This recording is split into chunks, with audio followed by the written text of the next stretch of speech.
Hi, this is Justin McCullough with Capital One Spark Business, and we're at Small Business Festival. I've got Brian with us. Brian, why don't you tell us a little bit about yourself and your business? Sure. Well, I am here in Austin to do this small business conference because I love giving back to entrepreneurs. I've been so blessed with having some really good success stories behind me, and I have found that the theme of every entrepreneur is the same. It just happens in different industries and different elements, but it's still identical. And so I just wanted to sort of come here and speak on their behalf. That's great. That's great. So why don't you tell us a little bit about the theme that you've discovered to be across all the industries? Sure. I wrote a book about it. It's called The Birth of a Brand. Yeah, right. And the theme is you can't give birth to adults. I discovered that every single business on the stock exchange listing in the New York Times started with somebody conceiving the idea and then giving birth. And the birth of UGG was like buying those 6 pairs of samples. And then it just goes into this infancy, like every business, doesn't matter if it's a sandwich shop or a new religion or a sitcom on TV, it'll go into this infancy, and it just lies there and lies there. And there's no amount of overfeeding or jiggling the cradle. It can't get up and go to college, But eventually it'll start toddling, and that's a really cool stage for every business because then they're starting to get traction, first customers, there are articles written about you, and then that'll just morph into youth, where you've got lots of orders, production's fine, shipping is good, customer service is great, sales is fair, that's the best phase of every business. But if it's a really good business or product or service, it'll hit the teenage years, and that's super dangerous. Remember how you wanted to be at every party in town? Sure. And that's pretty dangerous. And you get through that, you have a mature company. But every business will go through that cycle, from conception. And what I love talking to entrepreneurs about is that hang in there through the infancy and the toddling stages, because it doesn't mean you're doing anything wrong. It just means you just got to nurture it. That sounds like you're saying there's no such thing as an overnight success. I've never seen one. Yeah. So you didn't just pop with a wonderful business for yourself? Oh, I thought I was going to be instant millionaire. Yeah, because when I came here looking for a business to take back to Australia, I realized there's no sheepskin boots in America, and 1 in 2 Australians wore them. So I thought this was no brainer. But I didn't bank on the fact that Americans don't understand sheepskin and the price points, the seasonality. There was a whole slew of reasons why it didn't take off fast. And I think my first year in the summer, I was scraping boats at Marina Del Rey. And the second year, all the summer, I was a construction laborer in Bel Air. So these are like second jobs, or? They would just stay alive, because UGG wasn't making any money. The third year, I was a greenskeeper at a golf course, so I was, changing the holes out and building fairways. So the bottom line is, it was the 4th year before I even got to have it like a business. It was out of the back of my spare bedroom, and that's really, really common for most businesses. Yeah, absolutely. They talk about the garage. Well, that could be a kitchen or a bedroom or a it means you haven't made it yet. Yeah. So you were 4 years in that infancy stage. Yeah, it was 6 years before I drew the first money out as a salary. That's a long time. That's huge, yeah. Yeah, and I don't think that's uncommon for most small business owners. No. So it's best if you don't give up your day job. Try and keep the rent paid as long as possible, and only go full time on your new venture when you just absolutely haven't got any time to do the old job. Yeah.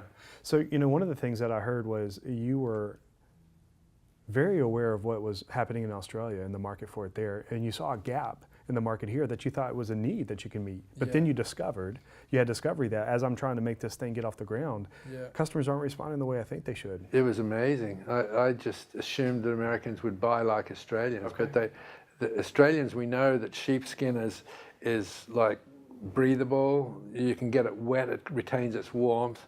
You can't rip it or tear it, But in Americans' minds, it's soft and delicate, it's hot, it's prickly, it's sweaty, and completely different view of looking at the same product. Yeah. So there was a huge educational aspect to me getting the business to be successful. All right, so two parts, same question. Did you change the customer or did you change the customer? Do you understand what I mean by that? Like, did you get a new customer or did you somehow help the same customer understand? I changed the method of me conveying to them what it was. And you know how simple it was? Tell me. When I figured out that if I could get them to take their socks off and put a boot on with bare feet, the most common reaction I ever heard was, "Oh my God." Right? I must have heard that 10,000 times in all the presentations, all the fittings that I've done. And once they experienced it, they didn't care anymore if it was waterproof or if it was, you know, that they knew this isn't prickly and hot. This is so comfortable. I can wear these anywhere. And they would wear them anywhere. And after 2 hours, they're figuring my feet are the same temperature as when I put them on. And so the whole fear of the sweating and the, you know, went away. So I didn't really change the customer. I just changed what they thought about the product through experience. So Brian, what I'm hearing you say though really is you had a lot of features you understood. You knew why the sheepskin was right. Yep. You knew what the value of it was, and you knew in Australia everybody understood those features. Exactly, yeah. But over here they didn't understand those features, and what did they have to have? They had to have an experience. And I think that's the takeaway, right? It really is. We want to create an experience. Yeah. Okay, so that gets us up through infancy into toddler phase, right? Yes. Is that right? Yeah. So now people are finally taking their sock off and putting the boot on. What happened next?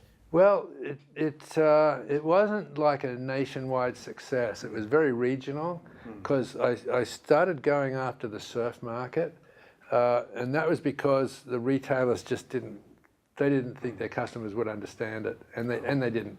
But every surfer from California who'd been to Australia bought 4 or 5 pairs back for their buddies. So it was really well known in the surfing industry, and you can put them on with wet feet after you get out of the water, and it's freezing in California in the winter. You can put them on with wet feet, and in 10 minutes your feet are dry and they're warm again, just because it wicks moisture. You know, it's just amazing properties of sheepskin. And so that was the first market to develop, and then I transformed that into snowboarding and skiing. And then in the Midwest, where no one's ever read a surfer magazine, I figured out they all play hockey. And so it was perfect for the rinks, because all the moms have to wear something in the rink. The rinks are at like 40 degrees. You know, so it just became a sort of a rollout to all these different niches. So that's great. You know, as I'm listening to you, I'm hearing you say what is really typical for entrepreneurs is you got to know who the buyers are. Yeah. And in this case, surfers were already buying the product. Yeah. And so you needed to make sure that they could see it here in the States. That was the easiest and market, yeah. And then they became advocates, I would bet, right? They did, yeah. They already were. They were bringing pairs home.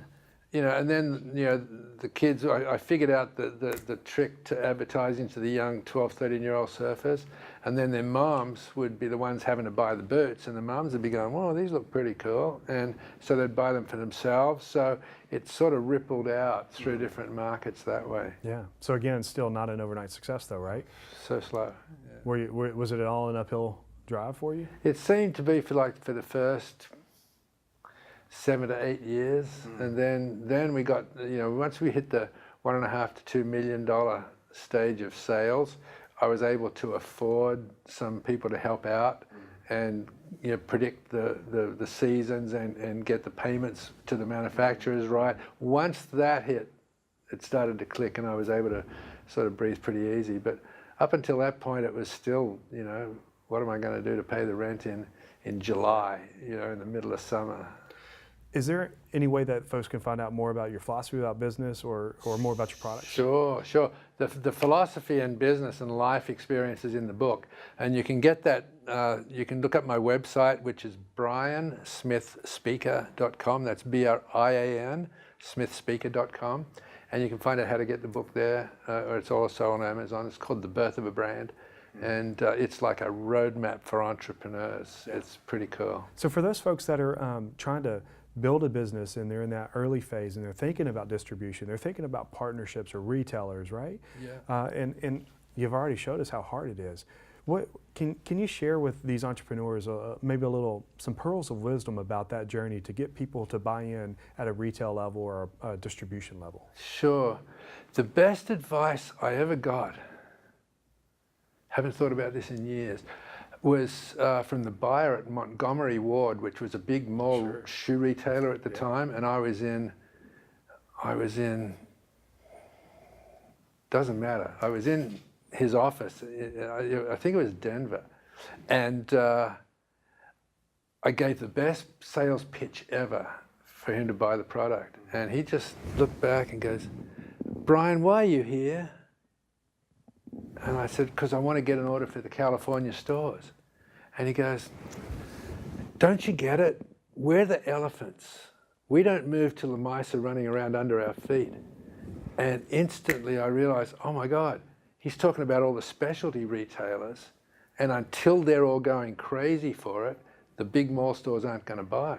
And years and years later, I had the surf market and the ski market going absolutely crazy. Then the malls came in. So he was absolutely right. That is wonderful. Yeah. You have really just dropped a major amount of knowledge on this audience who's listening. That could be an entire perspective changer for people listening. So thank you so much for sharing that. My pleasure. I'm glad I can help. Yeah. So this is Brian Smith, and I'm Justin McCullough at the Small Business Festival. Thank you so much. Hey, my pleasure.